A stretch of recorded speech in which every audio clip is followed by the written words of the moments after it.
When I was solo queuing from Silver to Radiant, I remember always asking myself whether my aim was good enough or not. I'd watch pros like Tens and think I need to hit certain benchmark scores and aim trainers to know for sure that it wasn't my aim holding me back, but other factors such as my game sense. However, I quickly realized that aim trainers only helped me improve my tracking, flicking, and micro adjustments, but it didn't help me improve the other 80% of mechanics that exist in Valorant that make up your aim. Once I shifted my focus towards these other mechanics in the correct order, I started to see drastic improvements.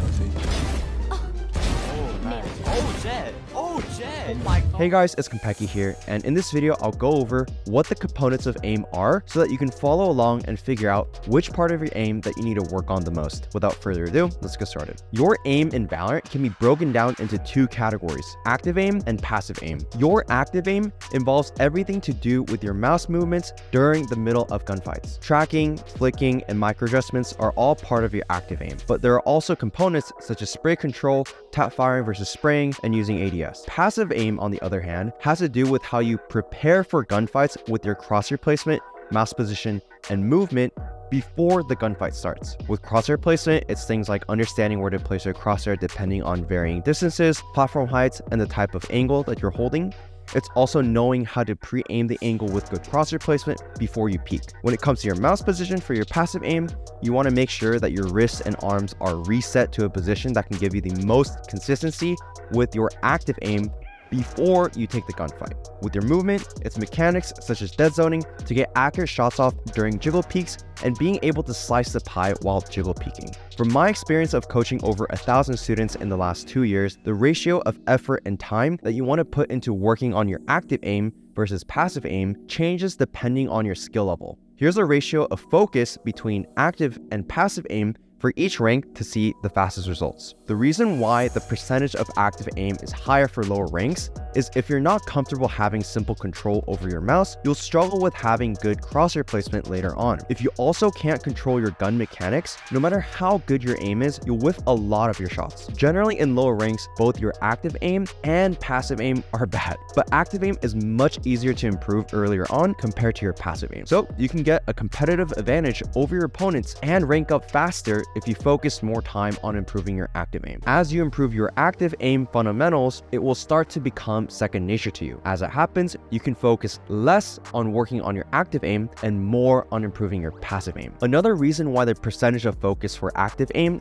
decreases as the ranks go up is because players at higher ranks will experience diminishing returns in working on their active aim compared to their passive aim. For example, players in Radiant will all have pretty solid active aim, so you can get a competitive advantage over an equal playing field by improving your passive aim. Passive aim definitely has mechanical components to it, but it's also very reliant on game sense. That's why it takes a longer time to build it up. This isn't a one-size-fits-all solution, but I hope it helps you visualize how you can structure your time and focus during the process of improving your mechanics. Now, let me show you some practical ways you can work on your active aim and passive aim. When you're between the ranks of Iron to Platinum, you want to focus a lot of your time on your active aim. To get started working on your active aim, make sure your EDPI is around the 200 to 400 range while you practice. For flicks, micro flicks, and micro adjustments, I ask my students to do this drill where I go into the practice range with a classic and I pick 2 targets at a time to shoot at.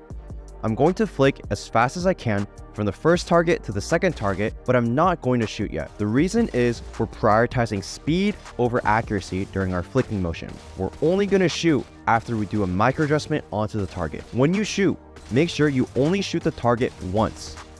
With the micro adjustment, we're prioritizing accuracy over speed.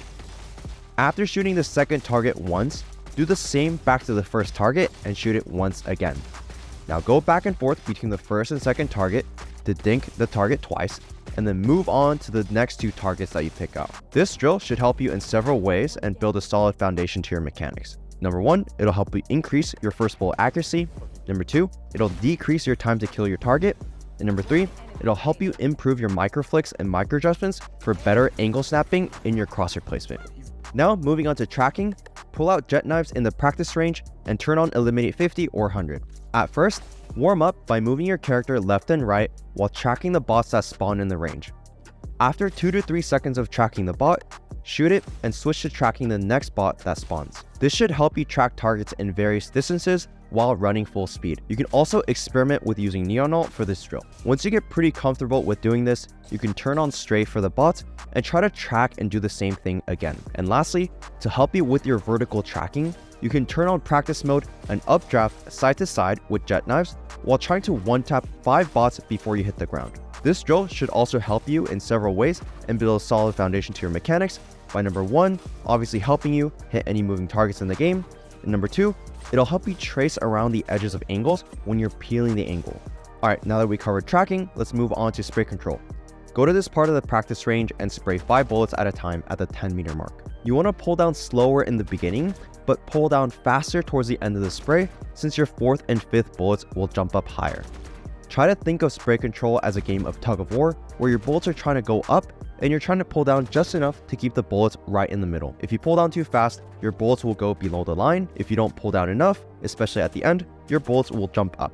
It's that simple. This drill will help you build the muscle memory required to have a consistent spray control. Lastly, for gun mechanics, I think Escalation is a pretty underrated game mode where you're forced to use all different types of weapons in the game. It's a good way to warm up and get used to the different spray patterns for each gun in the game. Now that we've covered some drills to help your active aim, let's go over some drills to help your passive aim. When you're between the ranks of Platinum to Immortal, these drills will help you have more precise peaks and crosshair placement. The first thing to work on is dead zoning. This mechanic is important for you to learn if you want to be able to shoot accurate shots between your peaks. This mechanic also becomes the foundations for you to be able to slice the pie while jiggle peeking. You want to be constantly moving left and right and shoot only 1 bullet at a time at the tip of your peaks while you do this drill. Make sure to turn on the movement error graph and move on to the next level if more than 90% of your shots show orange bars. Once you can do level 4 consistently, go behind this pole in the practice range and try to dead zone each shot as you constantly jiggle peek behind the pole and micro adjust your crosshair. This drill will help you get a solid grasp of how to pre-aim for the target before your peaks. To further expand on this mechanic, put up a sage wall and practice jiggle peeking wider and wider little by little to slice the pie.